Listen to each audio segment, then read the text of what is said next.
Hello everyone, this is Farid Pramani and welcome to another Ignite the Spark episode. And usually I make the videos whenever I got a chance to talk to a crowd.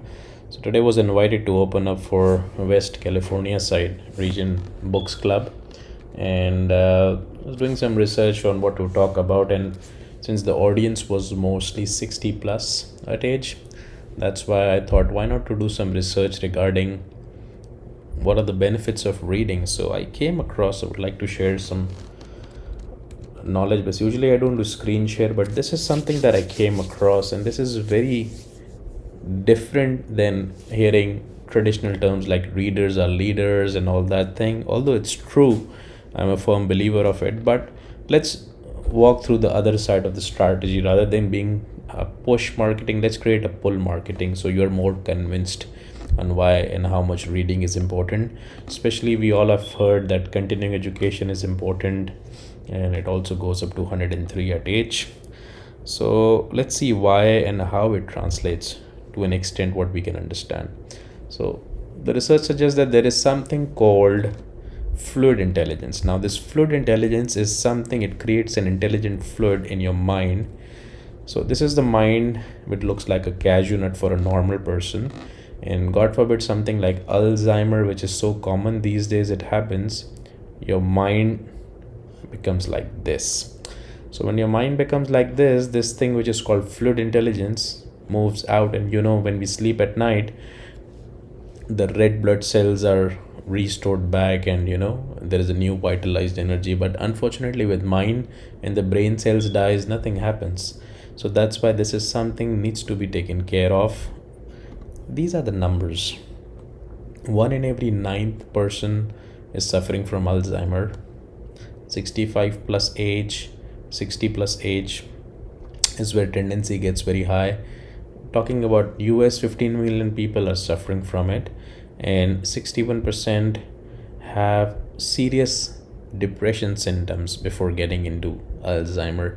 We see COVID bringing a lot of depression, but to be honest, COVID is not the only alarming factor. Depression has been there. If you just do the keyword research, how many people search for the word happiness, how to be happy, how to remove unhappiness from your life, things like that, about 16 million people on a broad level search. That means there is something, a problem. 360 million population of US, when 16 million people search, this means 10% population is depressed. That's for the sure digital research is telling us. So getting into this, a probability for getting Alzheimer, you see there is a high tendency in male versus female. Blue is for men and orange is for women. 10.6% chances in men who are 60-65 plus, keeps on getting actually 50% more at 74-79, and a drastic increase in number once you hit 79 and 80. And then if you see 85 plus, the probability is not even close to 100, is more than 100. This means this is the fact that a person will get Alzheimer after 85 plus in today's environment. I am not saying it, maths is saying it. Go to every website like Statistica and all, you'll get these numbers. Now we also have these words like how much reading is important. We have this ayat in Quran says, पढ़ अपने रब के नाम से जिसने तुझे जमे हुए खून से पैदा किया. So this is something which means, why is reading so much important?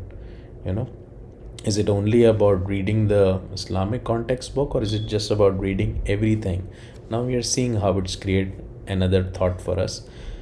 People who get educated for 4.2 years, especially after 60 of age, get 37% chances of Alzheimer being declined. So in today's date, there is no 100% cure of Alzheimer. When COVID hit the ground, people used to watch a lot of videos, a lot of news that used to bring depression. And then there was suddenly a thought that came out that, okay, let's stop watching so much news which is creating disparity, depression. But now the vaccine is out, people are happy, they're taking photos, pictures, putting on Facebook, Snapchat, Twitters. You got vaccinated, we got vaccinated, because now the solution is there, right? So anything which does not have a solution to it creates a fear. So Alzheimer is there, and as of today, a 55-year, you can say not a senior but a mid-sized person of age is also prone to Alzheimer. So this number is kind of increasing on the negative side. Youngsters might be getting this disease because depression is increased, and we have seen 61% people who were depression declared or non-declared gets Alzheimer. So many people don't even know that they are depressed. So that's why reading is so much important. And you see that many hospices, hospital care, which are actually Alzheimer's specific, they treat their patient to read because they know that this is something that will help them to create fluid intelligence. So now we know that reading is so much important. Earlier it might have been a push strategy, but now it should be a pull strategy, because that's like your medication pill and as good as a blood pressure medicine or a diabetes medicine, because you don't need to get into Alzheimer. And you have seen how Alzheimer patients, they don't have like a complete medical treatment as of now. So I hope this today's thought helps you. And again, the strategy is the same. Refer my last video, 1% change of habit theorem. Don't try to aim something which is very big. Think about a small habit. If you want to start reading, give yourself a target, which is, we always have been thinking, aim for the sky, so if you fall on clouds. And that's how we set non-realistic goals, and then when we fail, we don't tend to try back because we give ourselves that, okay, we failed first time or second time. So better, the new theory is, let's try to follow it. I have seen a lot of success around as well, especially working with that class on the happiness level. Scientifically, make small goals that you can achieve easily. So 1 page a day will bring you to 2 pages, and read summaries of the books, watch audio tapes. There are a lot of YouTube content out there for motivational videos, book summaries. There are apps called Blinkist and all. There are apps called book summaries. There are websites like goodreads.com. Do anything that you like, but start reading. And when we talk about reading, usually this kind of face is what we get naturally developed, but I think we should transition to this kind of face, because this is which will help us up to 37% getting away from Alzheimer.